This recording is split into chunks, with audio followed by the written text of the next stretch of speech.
আপনার কোনো নাম রাখেনি? বাবা মা আমার নাম ঠিকই রেখেছে।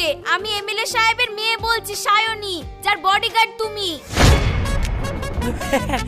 হ্যাঁ ম্যাডাম, বলেন বলেন। আমি বুঝতে পারিনি। শোনো, কাল সকালে আমি শপিং এ যাব। কাল 9টার মধ্যে তুমি রেডি থেকো। ম্যাডাম আপনি কোনো চিন্তা করবেন না, কাল সকাল 6টার সময় আমি রেডি হয়ে দাঁড়িয়ে থাকবো। ঠিক আছে, তাহলে রাখছি। ম্যাডাম শুনুন শুনুন, হ্যাঁ বলো। এটা কি আপনারই নাম্বার? হ্যাঁ, এটা আমারই নাম্বার। কেন?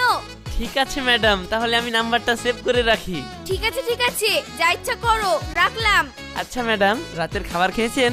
না খাইনি, তুমি খাইয়ে দেবে নাকি? না না ম্যাডাম, আমি জাস্ট এমনি জিজ্ঞাসা করলাম। আর হ্যাঁ, খাওয়ার কথা মনে পড়লো, ভালোই হলো। তুমি এক কাজ করো, তুমি এক্ষুনি বাজার থেকে আমার জন্য 4টি আইসক্রিম নিয়ে আসো, খাবো। ফ্রিজে আইসক্রিম শেষ হয়ে গেছে। ম্যাডাম এত রাতে আইসক্রিম খাবেন? হ্যাঁ, তুমি আমার বডিগার্ড না, তোমাকে যেটা বলবো তোমাকে সেটাই শুনতে হবে। না হলে কিন্তু আমি আব্বুকে বলে দেব তুমি সেই বদমাইশ যে আমার সঙ্গে বদমাইশি করেছিলে। কিন্তু ম্যাডাম এত রাতে তো দোকান খোলা থাকবে না। আমি ওইসব কিছু জানি না, বাই। তুমি আইসক্রিম নিয়ে এসে আমাকে ফোন করবে।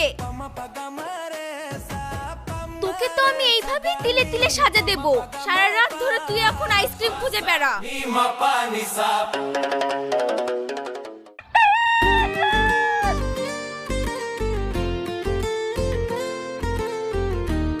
Bodyguard, bodyguard.